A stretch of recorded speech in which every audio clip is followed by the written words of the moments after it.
நாம் ஆயத்தப்படுவோம்.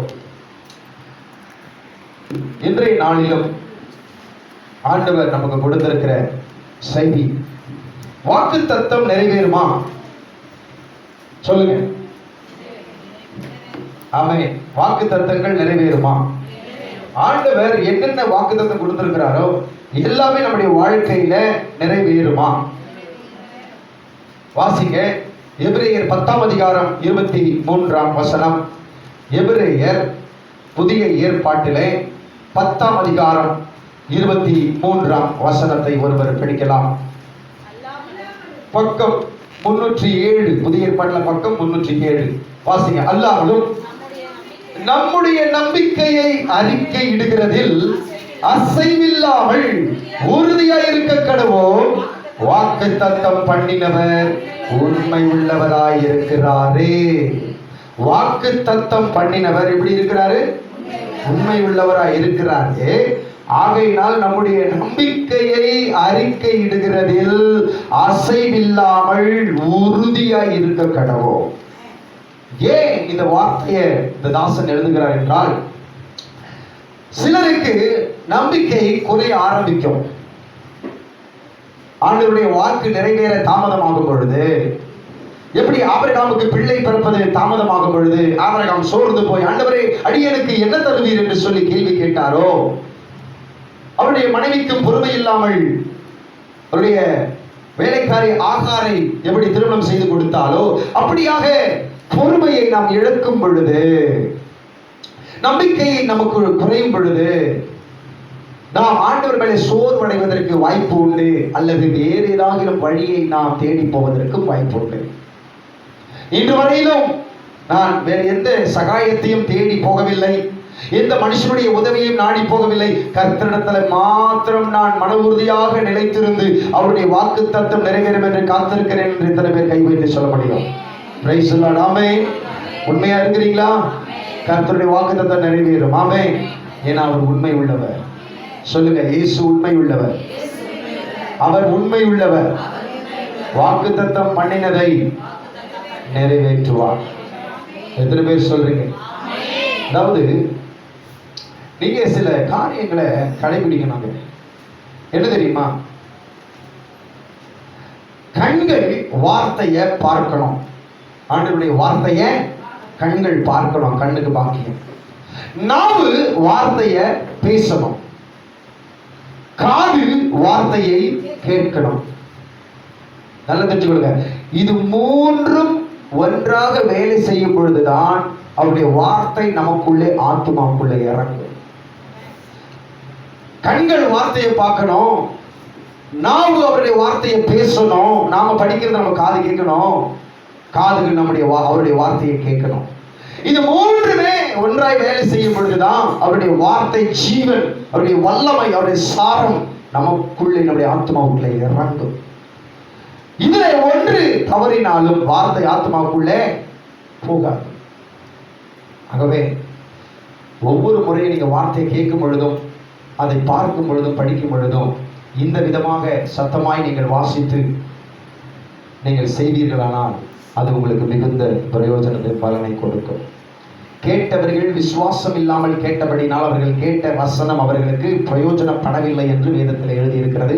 ஆகவே நாம் திறந்த மனதோடு கர்த்தருடைய வார்த்தையை நாம் உள்வாங்கி ஏற்றுக்கொண்டு அதை கவனித்து கேட்டு ஆமேன் என்று சொல்லுவோமானால் கர்த்தருடைய வாக்குத்தத்தம் நம்முடைய வாழ்க்கையிலே நிச்சயமாய் நிறைவேறும். ஆண்டவர் நம்முடைய தகுதியின் அடிப்படையில் நமக்கு அவர் உதவி செய்கிறவர் அல்ல, அவர் கிருபையினாலும் நம்மை வைத்த பேர் அன்பினாலும் நமக்கு அவர் உதவி செய்கிறவர், வாக்கை நிறைவேற்றுகிறவர். சரி, ஆண்டவருடைய வார்த்தையை நீங்க கேட்கும் பொழுது நீங்க உற்சாக மனதோடு ஆமென் சொல்லுங்க. அதே சமயத்துல கை உயர்த்தி தேவனை மகிமைப்படுத்துங்க. நான் சொல்லி கொடுத்தேன், 2 கையை உயர்த்தி ஜெபிக்கும் பொழுது அது எது அடையாளப்படுத்துது? நம்முடைய சூழ்நிலையை அது கர்த்தருக்கு வெளிப்படுத்துது. வெள்ளத்தில் அடிச்சு கொண்டு போறவங்க 2 கையை மேல உயர்த்தி தன்னுடைய சூழ்நிலையை வெளிப்படுத்தி காமிப்பாங்க, காப்பாற்ற உதவி கேட்பாங்க. அது போல 2 கையை உயர்த்தும் பொழுது கர்த்தருக்கு நம்முடைய சூழ்நிலை தெரிய வருகிறது. மேலிருந்து கர்த்தர் குனிந்து பார்த்து நம்முடைய சூழ்நிலைகளை அறிந்து உதவி செய்ய இறங்கி வருகிறார். அதை தொடர்ந்து 1 கையை உயர்த்தும் பொழுது என்ன நடக்குது? ஒப்புரவாகுது. தேவனோடு நான் ஒப்புரவாகிறேன், ஆண்டவரே நான் ஒப்பு கொடுக்கிறேன், சமாதானம் அடைகிறேன் என்று சொல்லி அதை அடையாளப்படுத்துகிறது. அதை தொடர்ந்து கைகளை தட்டும் பொழுது, கைகளை தட்டும் பொழுது அதை எதை அடையாளப்படுத்துகிறது? விடுதலை உண்டாகிறது. ஆமென், அல்லேலூயா. சத்தியத்தை நல்லா அறிந்து கொள்ளுங்க. சத்தியம் நம்மை விடுதலையாக்கும். ஆகவே நீங்க ஆராதனை நேரத்துல நீங்க கை தட்டாம, சத்தமாய் பாடாம, நீங்க மௌனமா இருந்தீங்கன்னா, எதையோ ஒண்ணு நினைச்சுக்கிட்டு இருந்தீங்கன்னா விடுதலை வராது, ஜெயம் வராது. எல்லாத்தையும் ஓரம் கட்டி நான் எங்க அப்பாவுடைய சரகுகளுக்குள்ள வந்திருக்கிறேன், அவருடைய கிருபைக்குள்ள வந்திருக்கிறேன், அவருடைய சமூகத்துக்குள்ள வந்திருக்கிறேன், அவருடைய மகிமை என்னை மூடி இருக்கிறது, அவருடைய கரம் என்னை தொட்டிருக்கிறது. நான் இப்பொழுது கர்த்தரை உற்சாக மனதோடு துதிப்பேன், முழு மனதோடு கர்த்தரை ஆராதிப்பேன், கைகளை தட்டி ஆறு பறிப்பேன். ஆகவே கர்த்தர் எனக்கு பூர்ண விடுதலை ஜெயத்தை கர்த்தர் கொடுப்பார். நான் எதிர்பார்க்க முடிவை கொடுப்பார். கர்த்தர் எல்லாரையும் விட பெரியவர். அவர் சொல்ல ஆகும், அவர் கட்டளையிட்டால் நிற்கும், அவர் செய்ய நினைத்தது தடைப்படாது. கர்த்தர் எனக்காக யாவையும் செய்து முடிப்பார் என்று சொல்லி நீங்கள் உற்சாகத்தோடு கர்த்தரை ஆராதிப்பீர்களானால் கர்த்தர் யாவையும் செய்து முடிப்பார். ஆண்டவர் நம்முடைய சோகத்தை பார்த்து அற்புதம் செய்கிறவர் அல்ல, நம்முடைய விசுவாசத்தை பார்த்து அற்புதம் செய்கிறவர். ஆகவே விசுவாசம் உள்ளவனுக்கு எல்லாம் கூடும் என்று சொல்லி இருக்கிறார். மறுபடியும் சொல்லுகிறேன், ஆராதனை நேரத்தில் நீங்க அமைதியா கை தட்டாம, கை உயர்த்தாம, நீங்க உற்சாகத்தோடு அவரை ஆராதிக்காம எதையோ சிந்திச்சுக்கிட்டு இருந்தீங்கன்னா வாழ்க்கையில ஜெயம் வராது. ஏன்னா ஆவியானவர் இங்கே உலாவிக் கொண்டிருக்கிறார். யாருக்குள்ளெல்லாம் விசுவாசம் இருக்குதோ அவங்களுக்குள்ளெல்லாம் ஆவியானவர் கிரியை செய்ய ஆரம்பிப்பார். அவங்களுடைய வாழ்க்கையில் இருக்கிற எல்லா எதிர்ப்புகளையும் சாதகமாய் மாற்ற ஆரம்பிப்பார். ஏன்னா இந்த அகில உலகத்தையும் கட்டுப்படுத்தி ஆற்றுக் கொண்டிருக்கிறவர் பரிசுத்த ஆவியானவர். அன்றைக்கு பெந்தெகோஸ்தே நாளிலே இறங்கின அதே ஆவியானவர் மேல பரலோகத்துக்குள்ள போகல, இங்கே பூமியின் மேலே அசைவாடி கொண்டிருக்கிறார். சபையை மேலே எடுத்துக்கொண்டு போற வரைக்கும் பரிசுத்த ஆவியானவர் பூமியின் மேலதான் இருப்பார். ஆகவே தெய்வனை நாம் ஆராதிக்கும் பொழுது, துதிக்கும் பொழுது ஆவியானவர் இறங்கி அவர் அசைவாடி கொண்டிருக்கிறார், உலாவிக் கொண்டிருக்கிறார். அவர் நம்முடைய விசுவாசத்தை பார்த்து, நம்முடைய தாகத்தை பார்த்து, நம்முடைய உற்சாக மனதை பார்த்து ஆவியானவர் கிரியை செய்ய ஆரம்பிப்பார். நீங்க அமைதியா இருந்தீங்கன்னா இந்த காரியமும் நடக்காது. அதனால மாற்றிக்கொள்ளுங்கள். நான் சிலரை பார்த்தேன், சிலர் அசையாம அப்படி நின்றுட்டு இருந்தீங்க, சும்மா ஏதோ கடமைக்கு பாடுற மாதிரி இருந்தது. தெய்வ அன்பை உணர்ந்து, தெய்வம் மேல விசுவாசம் வைத்து உற்சாக மனதோடு கர்த்தரை துதிக்கிறோம். ஆனால் பெரும்பாலானோர் தன்னையே மறந்து கர்த்தரை ஆராதித்தார்கள். அவர்களுக்காய் கர்த்தரை நான் ஸ்தோத்தரிக்கிறேன். சரி, செய்திக்குள்ள போகும். மறுபடியும் வாசிங்க அந்த எபிரேயர் 10ஆம் அதிகாரம் 28 படிங்க வசனத்தை.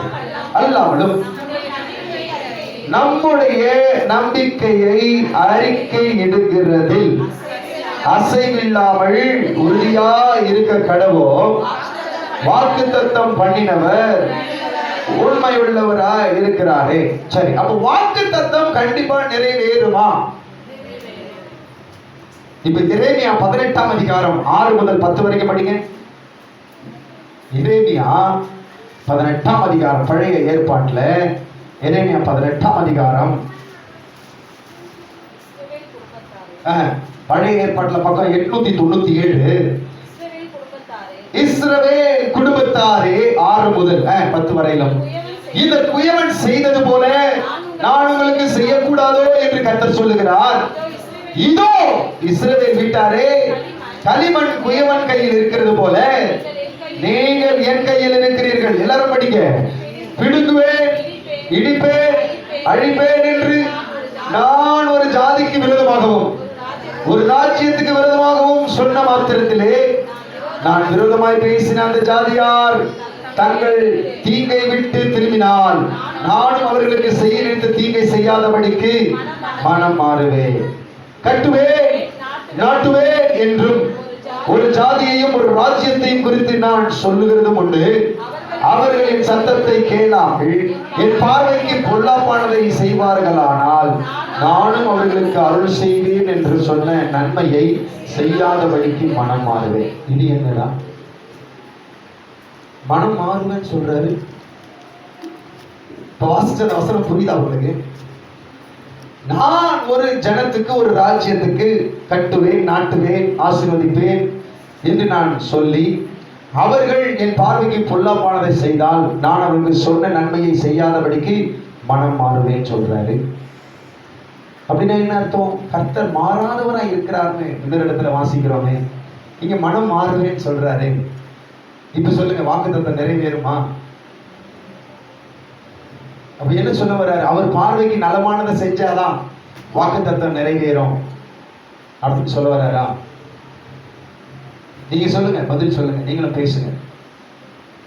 ஆமா பிரதர், ஆண்டவர் பார்வைக்கு யார் நல்லவங்களா வாழுறாங்களோ அவங்களுக்கு தான் வார்த்தை நிறைவேறும்.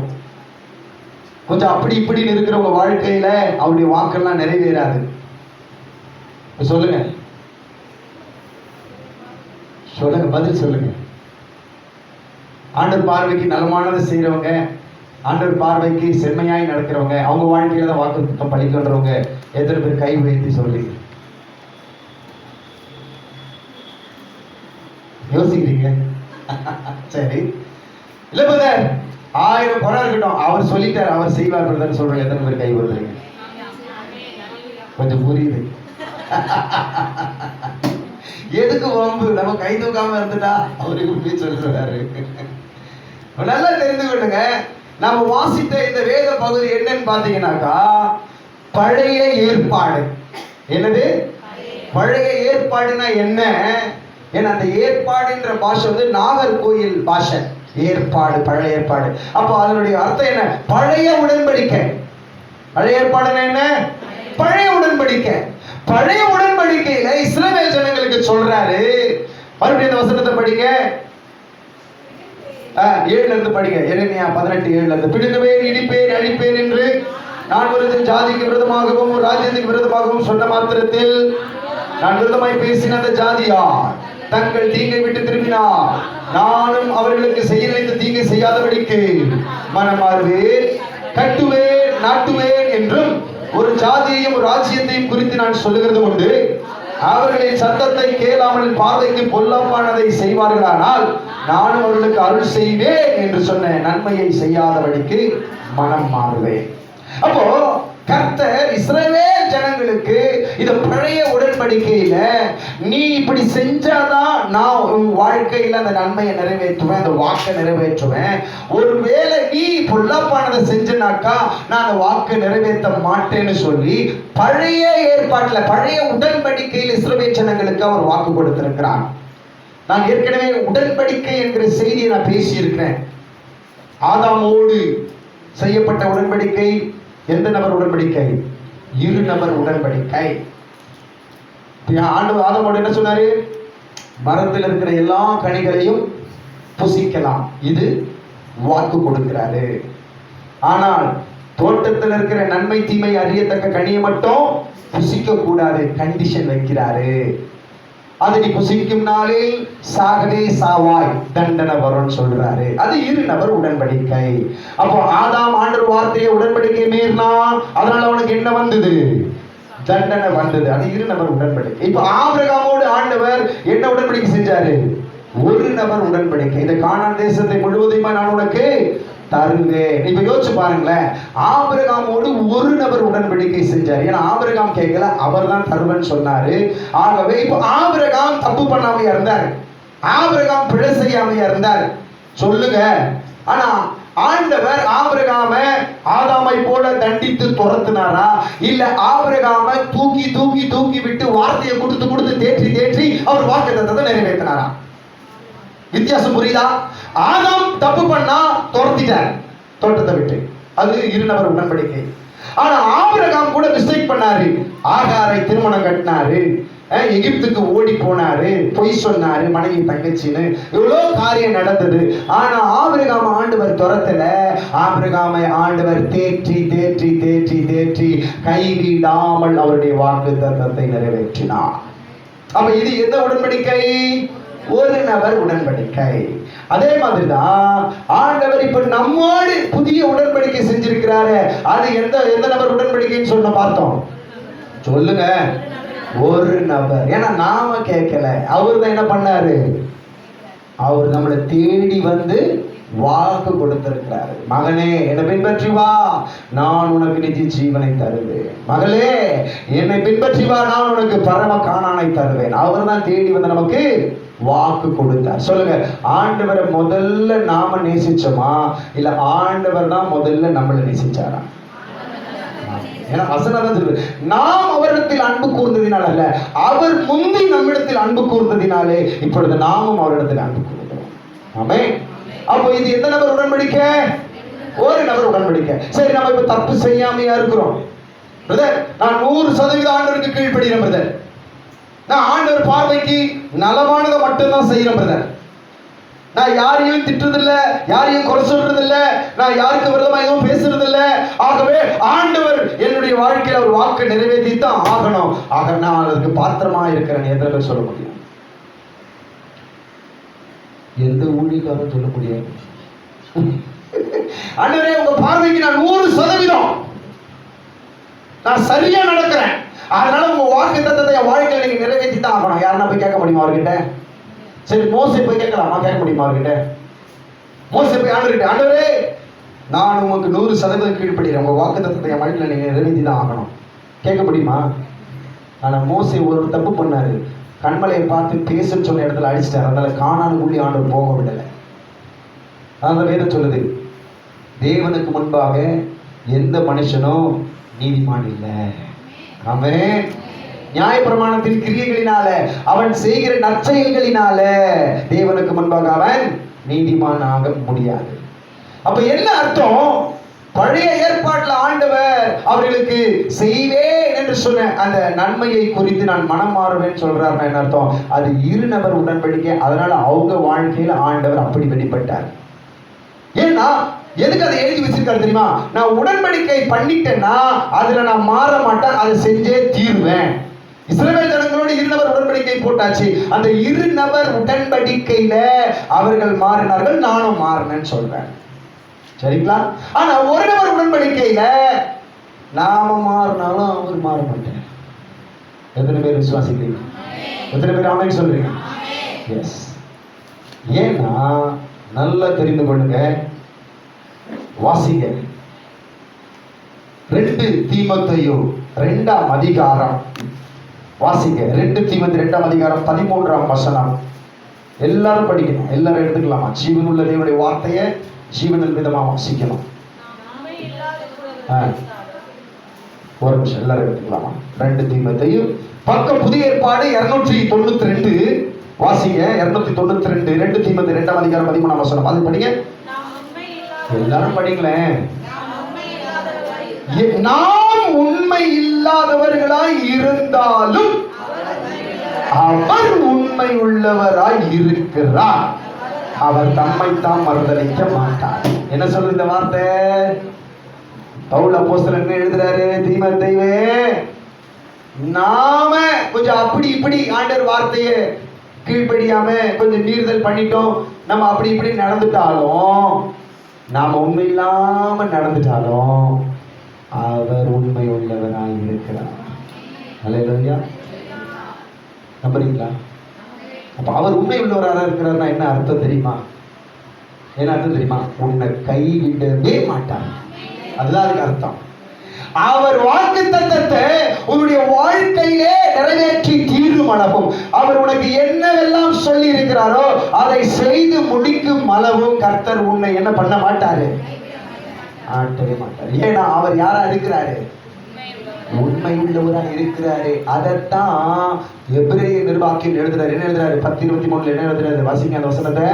நாம் அறிக்கையிடுகிறதிலே அசைவில்லாமல், நம்முடைய நம்பிக்கையை அறிக்கையிடுகிறதில் அசைவில்லாமல் உறுதியா இருப்போம். வாக்குத்தத்தம் பண்ணினவர் எப்படி இருக்கிறாரு? எல்லாரும் சொல்லுங்க, எப்படி இருக்கிறாரு? ஆமா. நம்ம கிட்ட என்ன குறை இருந்தாலும் அந்த குறையை பார்த்து ரிஜெக்ட் பண்றவர் இல்ல ஆண்டவர். அவர் உண்மை உள்ளவரா இருக்கிறார். அவருடைய அன்பின் அடிப்படையில, அவருடைய கிருபையின் அடிப்படையில நமக்கு கொடுத்த வாக்கை தேவன் நிறைவேற்றியே முடிப்பார். அல்லேலூயா. நல்லா கவனிச்சு கொள்ளுங்க. அப்போ உடனே நமக்குள்ள ஒரு துணிகரம் வரதுக்கு வாய்ப்பு இருக்குது. ஒரு துணிச்சல். என்ன துணிச்சல்? என்ன துணிச்சல்? நான் எப்படி இருந்தாலும் ஆண்டவர் என்னை ஆசீர்வதிப்பேன், அவருடைய வாக்கை நிறைவேற்றுவேன்னு சொல்லிட்டார். அதனால நான் கொஞ்சம் அப்படி இப்படி இருந்துக்கிறேன். ஆத்துல ஒரு கால், சேத்துல ஒரு கால். ஞாயிற்றுக்கிழமை ஒரு நாள் தெய்வ பக்தன், மற்ற திங்கள் டு செவ்வாய் உலக பக்தன். சாரி, உலக அந்த மாதிரி கவனிங்க. நம்ம அப்படி இப்படின்னு இருக்கிறதுனால நல்லா தெரிஞ்சு கொள்ளுங்க, ஒரு வாக்கு மாறாது, அவர் மாற மாட்டாரு, அவருடைய கிருபை மாறாதது, அவருடைய அன்பு மாறாதது, அவர் செய்வதுதான். அவர் நிச்சயமா செய்வார், ஆசீர்வதிப்பார், நிச்சயமா செய்வார். ஆனால் நல்ல கவனிங்க. இப்போ ஒரு உண்மையை நான் உங்களுக்கு சொல்லிக் கொடுக்க போறேன். நீங்க நல்ல கூர்ந்து கவனிங்க. இதெல்லாம் நீங்க எழுதுறதுங்க, எழுதி கொள்ளுங்க. நாம உண்மை இல்லாம இருந்தா என்ன நடக்கும் தெரியுமா? நாம ஆண்டவருக்கு உண்மை இல்லாம கொஞ்சம் ஆண்டவருக்கு நம்ம விரோதமா தவறுகள் செய்கிறோம். பெரிய துரோகங்கள் அல்ல, தவறுகள் பாவங்கள் நம்ம செய்யறோம் வச்சுக்கோங்களேன். என்ன நடக்கும் அப்படின்றத நான் உங்களுக்கு சொல்லி கொடுத்துறேன். கவனிங்க. இப்போ முன்னாடி நம்ம ஆண்டுகிட்ட வர்றதுக்கு முன்னாடி எப்படி இருந்தோம்? ஒரே வார்த்தையில சொல்லுங்க பார்க்கலாம். ஆண்டுகிட்ட வர்றதுக்கு முன்னாடி இருந்தோம், பாவிகளா இருந்தோம். சூப்பர், அதான் உண்மை. ஆண்டுகிட்ட வர்றதுக்கு முன்னாடி எப்படி இருந்தோம்? பாவிகள். ஆதாமுக்குள் பிறந்த பாவிகளாக இருந்தோம். சரி, ஆனா நம்ம பாவிகளாக இருக்கும் பொழுது நமக்கு என்ன அறிவிக்கப்பட்டது? சுவிசேஷம், நற்செய்தி அறிவிக்கப்பட்டதா? சொல்லுங்க, பதில் சொல்லுங்க. அறிவிக்கப்பட்டதா? நம்ம இருக்கிற இடத்துல தேடி வந்து நமக்கு இயேசு நல்லவர், இயேசுவை நேசிக்கிறார், அவரை நம்புங்க, உங்களுடைய வாழ்க்கை மாறும், ஆண்டவர் உங்களை குணப்படுத்துவார், நற்செய்தி சொல்லப்பட்டுச்சா? சரி, பாவிகளா இருந்தோம், நற்செய்தி சொல்லப்பட்டது. நாம என்ன பண்ணினோம்? அந்த நற்செய்தி மேல விசுவாசம் வச்சோம். என்ன பண்ணோம்? என்ன பண்ணோம் சொல்லுங்க, எல்லாரும் சொல்லுங்க. விசுவாசம் வச்சோம். இப்ப அந்த விசுவாசம் வச்சதுனால நமக்கு என்ன கிடைச்சது? கிருபை கிடைச்சது. சொல்லுங்க, என்ன கிடைச்சது? கிருபை கிடைச்சது. இப்ப கிருபை கிடைச்ச உடனே நாம ரட்சிக்கப்பட்டோம். தெரிஞ்சுங்களா? அடிப்படை சத்தியம் புரியுதா உங்களுக்கு? நல்ல கவனிங்க. நம்ம பாவிகளா இருந்தோம், நமக்கு சுவிசேஷம் நற்செய்தி அறிவிக்கப்பட்டது. அந்த சுவிசேஷத்தை நாம் ஏற்றுக்கொண்டு அதன் மேல் விசுவாசம் வைத்தோம். அதன் பிறகு நமக்கு கிருபை கிடைத்தது. அந்த கிருபை கிடைத்த உடனே ரட்சிக்கப்பட்டோம், ஞான ஸ்நானம் பெற்றோம், சபையில ஐக்கியமானோம். ஆமென். இதுதான் நம்முடைய ஆரம்ப கால வாழ்க்கை நடந்த விதம். சரி, இப்போ நாம சின்ன சின்ன தவறு செய்யறோம், சின்ன சின்ன பாவம் செய்யறோம்னு வச்சுக்கோங்களேன். செய்யறோம் சின்ன சின்ன தவறு செஞ்சுதான் இருக்கிறோம். சரி, அப்படி நம்ம பாவம் செய்யறதுனால ரட்சிப்பு போயிடுமா? ஏன்னா அது வாழாத கிரீடம். ரட்சிப்பு வாழாது, போவாது. பாவம் செய்யறதுனால என்ன போகாது? போகாது. சரி, அதே மாதிரி பாவம் செய்யறதுனால கிருபை போயிடுமா? ஏன்னா பாவம் பெருகின இடத்தில் கிருபை அதிகமாய் பெருகிற்று, கிருபையும் போகாது. சரி, அப்போ பாவம் செய்யும் பொழுது விசுவாசம் போயிடுமா? போவோம். அப்ப சாத்தான் எதுல கை வைக்கிறான்? ஒரு ரட்சிப்புல கை வைக்க மாட்டான், உனக்கு அளிக்கப்பட்ட கிருபையில கை வைக்க மாட்டான். அது ரெண்டுமே போகாது, மாறாது. ஆனால் விசுவாசத்துல கை வைப்பான். ஏன்னா பாவம் செய்யும் பொழுது விசுவாசம் குறையுது, பாவம் பெருகுது. விசுவாசம் பெருகும் பொழுது பாவம் குறையுது. இப்ப நல்லா தெரிந்து கொள்ளுங்க, ஆண்டவர் நம்முடைய வாழ்க்கையினுடைய வாக்குத்தத்தங்களை நிறைவேற்ற உண்மை உள்ளவராக இருக்கிறார், வல்லவராக இருக்கிறார். நாம உண்மை இல்லாதவர்களாக இருந்தாலும் அவர் உண்மை உள்ளவராக இருக்கிறார். ஆகவே நம்முடைய வாழ்க்கையில் நம்முடைய வாக்குத்தத்தங்கள் எல்லாமே நிச்சயமாய் நிறைவேறும். ஆகவே நாம பாவம் செய்யும் பொழுது அது நிமித்தம் அவருடைய வாக்குத்தத்தத்தை அவர் நிறைவேற்றாம தடுக்க மாட்டாரு, நிறுத்த மாட்டாரு. அவர் செய்யறத செய்து கொண்டேதான் இருப்பாரு. நாம பாவம் செய்யும் பொழுது நம்முடைய ரட்சிப்பு போகாது, அது வாழாத கிரீடம். நாம பாவம் செய்யும் பொழுது கிருபை போகாது, அது விளக்கு தண்டின் மேல இருக்கிறது, ஒரு நாள் அது போகாது. ஆனால் நம்ம பாவம் செய்யும் பொழுது நம்முடைய விசுவாசம் அடிவாங்க. அதனாலதான் தீமோத்தேயு புஸ்தகத்துல பவுல் அப்போஸ்தலன் எழுதுறாரு பாருங்க.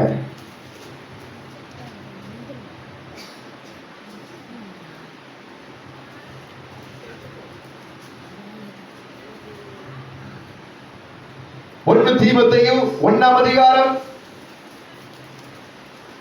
18ஆம் வசனம், 19ஆம் வசனம், 20ஆம் வசனம். புதிய ஏற்பாட்டுல பக்கம் 286 வாசிங்க. 1 தீமோத்தேயு 1ஆம் அதிகாரம் 18 இருந்து படிங்க.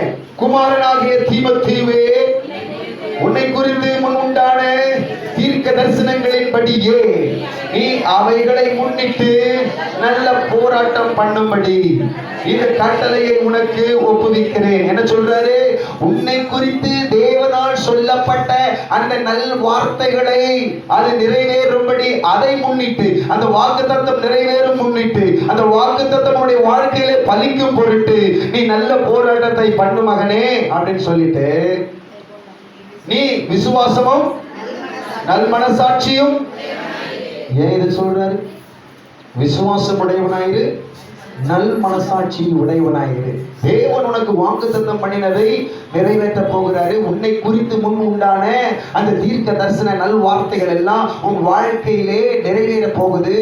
அது நிறைவேறும் பொருட்டு நீ நல்ல போராட்டத்தை பண்ணு மகனே. உன்னை எதிர்த்து வருகிற பாவங்கள், சோதனைகள், பண ஆசைகள், பொருளாசைகள், உலக ஆசைகள், மாம்ச இச்சைகள், இவைகளை எதிர்த்து நீ நல்ல போராட்டம் பண்ணு மகனே. அவைகளுக்கு விலக்கி உன்னை காத்துக்கொண்டு நீ நல் மனசாட்சியும் விசுவாசமும் உடையவனாக இரு மகனே அப்படின்னு சொல்றார். சொல்லிட்டு கீழே சொல்றாரு பாருங்க, ஒருவேளை நீ இந்த நல் மனசாட்சி விசுவாசம் உடையவனா இல்லைன்னா, வாசிங்க, இந்த நல் மனசாட்சி சிலர் தள்ளிவிட்டு, நல்ல கவனிக்க, எதை தள்ளிவிட்டு? நல் மனசாட்சியை தேவன் கொடுத்திருக்கிறாரு. அந்த நல் மனசாட்சிய, அந்த கூர்மையான மனசாட்சியை யோசிச்சு பாருங்களேன். இப்போ நல்ல கவனிங்க, ஆண்டவருக்குள்ள நம்ம இருக்கிறோம், ஆண்டவருடைய பிரசன்னத்துக்குள்ள நம்ம இருக்கிறோம் அப்படின்றதுக்கு அடையாளத்தை நான் காட்டி கொடுத்துறேன். இப்ப ஆண்டவருடைய பிரசன்னம் நமக்குள்ள இருக்குது, ஆண்டவரோட சுத்தி இருக்கிறாரு, நம்ம பக்கத்துல இருக்கிறாரு, நம்மளை சூழ்ந்து இருக்கிறாரு அப்படின்னு சொல்லும் பொழுது, ஒரு சின்ன தப்பு பண்ணிட்டா மனசுக்குள்ள 108 அடிக்குதா? எமர்ஜென்சி அடிக்குதா? மனசுக்குள்ள மனசாட்சி உறுத்துதா? சொல்லுங்க. திக்கு திக்குன்னு அடிக்குது சொல்றாங்க பாருங்க. ஒரு தப்பு பண்ணிட்டோம், ஏதோ அறிந்து அறியாமல யாரோ சொல்லிட்டாங்க, ஏதோ ஒரு தப்பு பண்ணிட்டோம், மனசாட்சி என்ன பண்ணுது? படபட படபடன்னு அடிச்சுக்குது. சொல்லுங்க, மனசாட்சி என்ன பண்ணுது? அந்த அனுபவம் இல்லையா? சொல்லுங்க. அப்ப அமைதியா இருக்கிறீங்க. மனசாட்சி என்ன பண்ணுது? ஒரு தப்பு பண்ணிட்டோம்பா, துணிச்சு ஏதோ ஒரு கெட்ட வார்த்தை பேசிட்டோம்பா, பட்டுன்னு உடனே மனசாட்சி என்ன ஆகுது? படபடன்னு அடிக்குது. உள்ள 108 எமர்ஜென்சி அடிக்குது. சரிங்களா? ஏன்னா ஆண்டவர் என்ன பண்றாரு? உணர்த்தாரு. உடனே போய் ஜெபம் பண்ணி ஒப்புரவாகி, ஆண்டவரே மன்னிச்சிருக்கப்பா, அவசரப்பட்டுட்டேன், அந்த சூழ்நிலையினால நான் சோதிக்கப்பட்டுட்டேன், சோதனையில மாட்டிக்கிட்ட, மன்னிச்சிருக்க ஆண்டவரே, ஒப்புரவாகிக்கிறோமா? சரி, இப்போ இந்த மனசாட்சியை வாசிக்க தொடர்ந்து சிலர் தள்ளிவிட்டு என்ன பண்றாங்க? விசுவாசமாகிய கப்பலை எதை சேதப்படுத்தினார்கள்? எதை சேதப்படுத்தினார்கள்? அப்போ பாவம் செஞ்சா இந்த நல் மனசாட்சியை மூடி வச்சுட்டு துணிஞ்சு தப்பு பண்ணா ஏது சேதம் அடையும்? ரட்சிப்பு போகாது, கிருபை போகாது, எது போகுது? சரி, விசுவாசம் போச்சுன்னா என்ன ஆகும் தெரியுமா? ஏன்னா சாத்தானுக்கு தெரியும். இப்போ ஆதாம் ஏவாள் 2 பேர்கிட்டையும் சாத்தான் வந்து என்ன பேசினா? சர்ப்பமானது தந்திரம் உள்ளதாக இருந்து ஏவாளை பார்த்து, நீங்கள் தோட்டத்தில் உள்ள சகல விருட்சத்தின் கனிகளை புசிக்க வேண்டாம் என்று தேவன் சொன்னது உண்டோ அப்படின்னு கேட்குதா?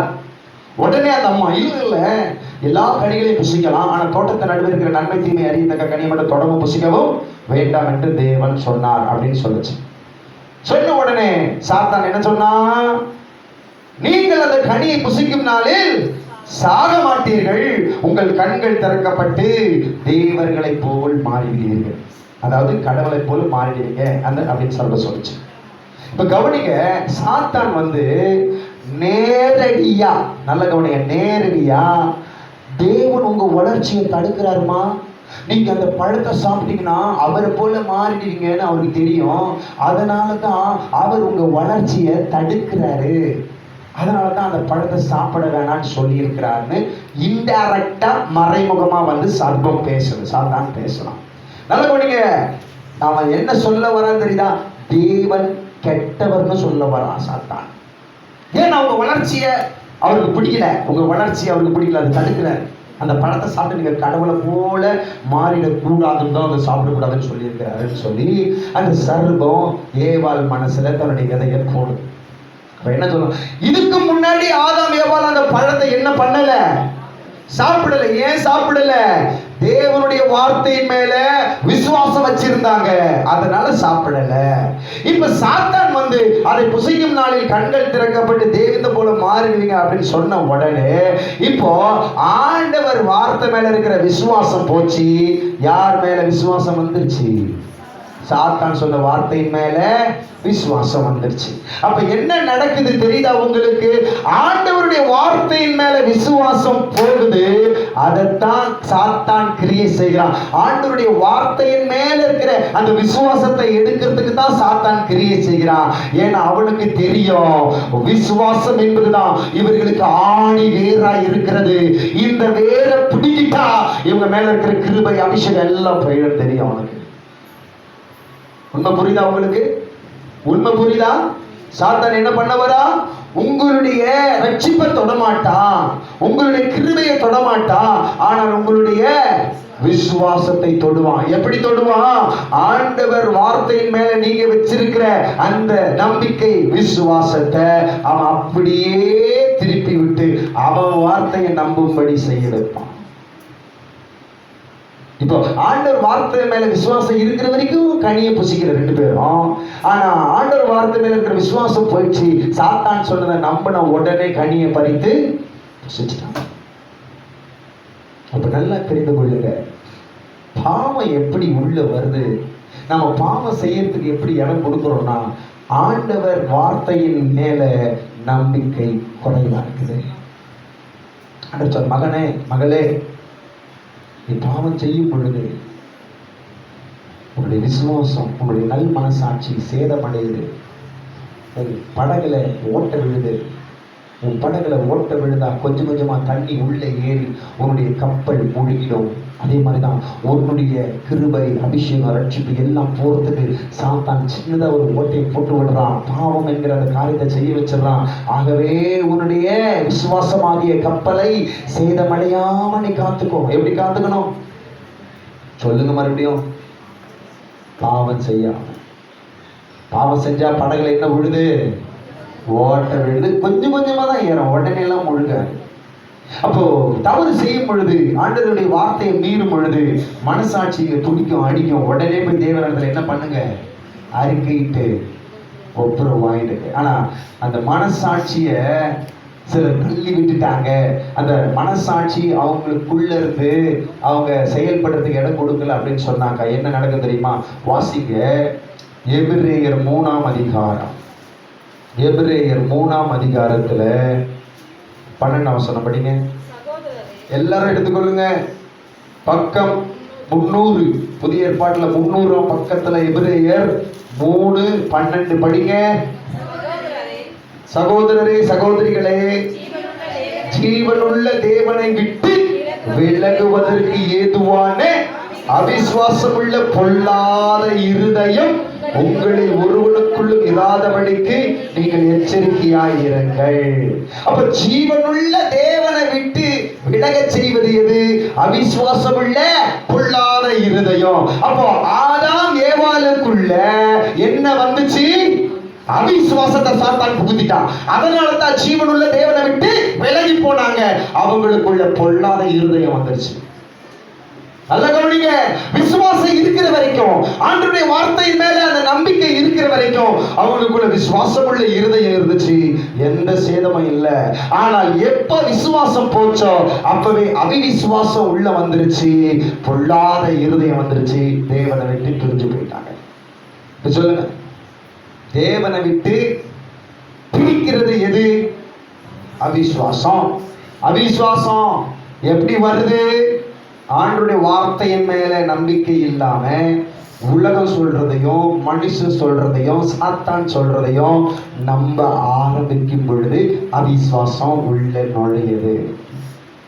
அவிசுவாசம் உள்ள நுழைஞ்ச உடனே என்ன பண்ணுது? கொஞ்சம் கொஞ்சமா நம்முடைய நல் மனசாட்சியை சேதப்படுத்தி பாவம் செய்ய வச்சு இருதயத்தை கடினமாக்கி தேவனை விட்டு விலகி செய்கிறது. ஆகதான் சொல்ற, சகோதரரே சகோதரியே, ஜீவனுள்ள தேவனை விட்டு விலகுவதற்கு ஏதுவான அவிசுவாசம் உள்ள பொல்லாத இருதயம் உங்களில் ஒருவனுக்குள்ளும் வந்துவிடாதபடிக்கு எச்சரிக்கையாயிருங்கள். ஆமென். அப்போ விசுவாசத்தை நான் காத்துக்கொள்ளணும்னா என்ன பிரதர் பண்ணணும்? அவர் வாக்குத்தத்தம் பண்ணிட்டு அவர் நிறைவேற்றுவார் பிரதர், அவர் உண்மை உள்ளவர். ஆனா நானும் அவருக்கு உண்மையா இருக்கணும், அந்த வாக்குத்தத்தத்துக்கு நானும் பாத்திரமாய் நடக்கணும், எங்க அப்பாவை பிரியப்படுத்தணும். நான் அப்படின்னு என்ன செய்யணும்? அப்போ உங்களுடைய பரிசுத்தத்தை காத்துக்கொள். தேவன் கொடுத்த அந்த ரட்சிப்பை, தேவன் கொடுத்த அந்த நல் மனசாட்சியை, தேவன் கொடுத்த அந்த விசுவாசம் உள்ள இருதயத்தை காத்துக்கொள். உன் இருதயம் கடினப்படுவதற்கு இடம் கொடுக்காதே. அல்லேலூயா. சாத்தான் எதுல கை வச்சா சொல்லுங்க? ஆமா, ரட்சிப்புல கை வைக்க மாட்டான், கிருபையில கை வைக்க மாட்டான். எதுல கை வைப்பான்? விசுவாசத்துலதான் கை வைப்பான்.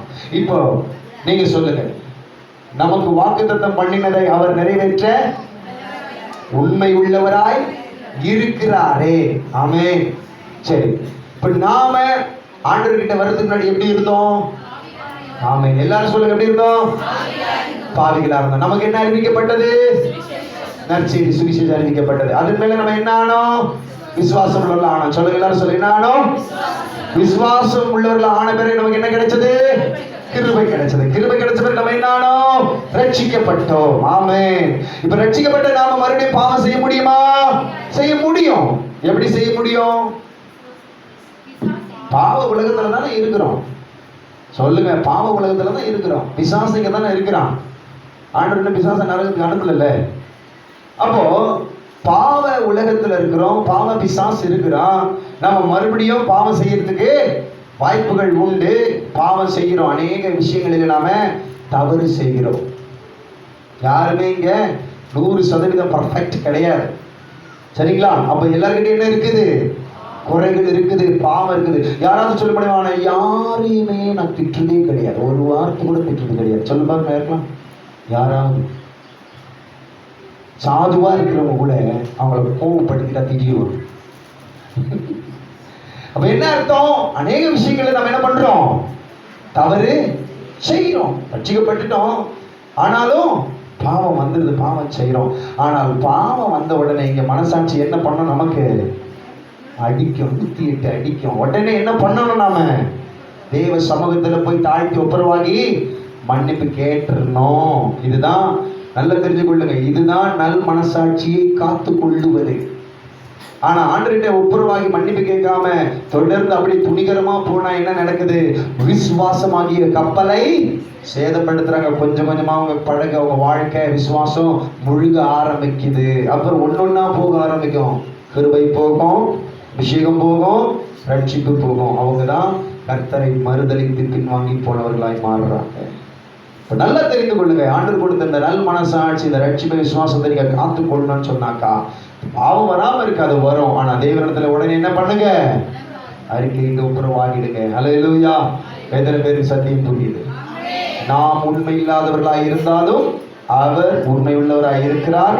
அவருடைய வாக்கு தத்தங்கள் நம்முடைய வாழ்க்கையிலே நிச்சயமாய் நிறைவேறும். ஒரே ஒரு வசனத்தை வாசிச்சு முடிச்சிடலாம். 2 கொரிந்தியர் 1ஆம் அதிகாரம். 2 கொரிந்தியர் 1ஆம் அதிகாரத்துல எல்லாரும் படிக்கலாமா? பக்கம் 246. பக்கம் புதிய ஏற்பாட்டில் 246 வாசிங்க. 2 கொரிந்தியர் 1ஆம் அதிகாரம் 20ஆம் வசனத்திலிருந்து வாசிங்க. எங்களால் தேவனுக்கு மகிமை உண்டாகும்படி தேவனுடைய வாக்கு தத்தங்கள் எல்லாம் இயேசு கிறிஸ்துவுக்குள் ஆம் என்றும் அவருக்குள் ஆமென் என்றும் இருக்கிறதே, உங்களோட கூட எங்களையும் கிறிஸ்துவுக்குள் ஸ்திரப்படுத்தி நம்மை அபிஷேகம் பண்ணினவர் தேவனே. அவர் நம்மை முத்திரித்து நம்முடைய இருதயங்களில் ஆவி என்னும் அச்சாரத்தையும் கொடுத்திருக்கிறார். போதும். இப்போ அவருடைய வாக்கு தத்தங்கள் நம்ம வாழ்க்கையில நிறைவேற போகுது அப்படின்றதுக்கு முன் அடையாளமா அவர் அவருடைய ஆவி என்னும் அச்சாரத்தை நமக்குள்ளே வைத்திருக்கிறார். கவனிங்க, நல்ல கவனிங்க. இப்போ ஆண்டவருடைய வாக்கு நம்ம வாழ்க்கையில நிச்சயமாய் நிறைவேற போகுது. அதுக்கு முன் அடையாளமா அவருடைய அபிஷேகத்தை நம்ம மேல ஆவியானவர் ஊற்றி இருக்கிறாரு. அப்படின்னா என்ன ஆக போகுது? அவருடைய வாக்குத்தத்தம் நிறைவேற போகுது, கலிக்க போகுது. அதுதான் அந்த அபிஷேகத்துக்கு அடையாளம். தெரிந்து கொள்ளுங்க. அப்போ நாம ஆண்டவரிடத்துல போய் என்ன பண்ணணும்? ஆண்டவரே, நீங்க சொல்லி இருக்கிறீங்க இதோ உன்னை ஆசீர்வதிக்கவே ஆசீர்வதிப்பேன், உன்னை பெருகவே பெருக பண்ணுவேன் நீங்க சொல்லி இருக்கிறீங்க அப்படி இந்த வாக்கு தத்தத்தை வாசிச்சீங்கன்னா பதிலுக்கு அவர் என்ன திரும்ப சொல்லுவாரு? ஆமென், நான் தான் சொல்லி இருக்கிறேன், அப்படியே ஆக கடவுள் சொல்வாரு. நீங்க ஆண்டுகிட்ட போயிட்டு கர்த்தாவே உங்களுடைய ஆசீர்வாதம் எனக்கு ஐஸ்வர்யத்தை தரும், உடனே அந்த வாக்கு சொல்றீங்க, அவர் சொல்றாரு ஆமென், அப்படியே ஆக கடவுள்.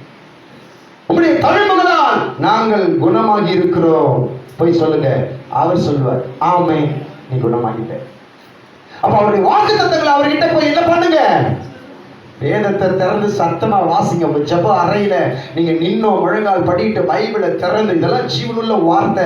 நிறைய பேருக்கு பைபிள் படிக்கிறது மேல ஒரு சலிப்பு வந்திருக்குது. ஆனா நமக்கு தெரியாத வசனமா எவ்வளவு வாட்டி கேட்டிருக்கிறோம், எவ்வளவு வாட்டி படிச்சிருக்கிறோம். இல்லைங்க, இது ஜீவனுள்ள புஸ்தகம், ஜீவனுள்ள வார்த்தை. ஆண்டவர் சமூகத்துல போய் நீங்க நின்னோ முழங்கால் படியிட்டோ நீங்க ஆண்டவர் கிட்ட இந்த வாக்கு தத்தங்களை சொல்லுங்க, அவர் பதிலுக்கு ஆமென் என்று சொல்லி உங்களை ஆசீர்வதிப்பார். ஏனென்றால் எல்லா வாக்கு தத்தங்களும் 1 2 இல்லைங்க, அந்த வசனத்தை மறுபடியும் படிங்க. எல்லா வாக்கு தத்தங்களும் படிங்க. மகிமை உண்டாகும்படி தேவனுடைய வாக்கு தத்தங்கள் எல்லாம் 1 2 அல்ல, எல்லா வாக்கு தத்தங்களும் இயேசு கிறிஸ்துவுக்குள் ஆம் என்றும் அவருக்குள் ஆமென் என்றும் இருக்கிறதே. அப்போ எல்லா வாக்கு தத்தங்களும் பைபிள்ல இருக்கிற ஒட்டுமொத்த எல்லா நல்வார்த்தைகளும் வாக்கு தத்தங்களும் கிறிஸ்துவுக்குள் நமக்கு ஆம் என்றும் ஆமென் என்றும் பிதா கொடுத்திருக்கிறாரு.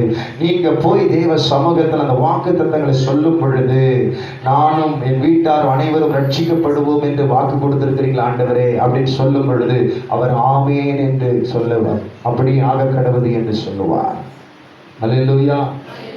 உன் பிள்ளைகள் எல்லாரும் கர்த்தரால் போதிக்கப்பட்டிருக்கிறார்கள் என்று நீங்க போய் சொல்லும் பொழுது அவர் பதிலுக்கு என்ன சொல்வாரு? ஆமென், அவர் சொல்வாருங்க.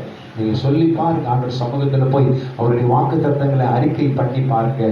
தேவன் ஆமென் என்று சொல்லி அதை எல்லாவற்றையும் நிறைவேற்றுவார். அவர் நிறைவேற்ற வல்லவர், நிறைவேற்ற உண்மை உள்ளவர். நாம் யாவரும் எழுந்து நிற்போம். பாடல் பாடும் பொழுது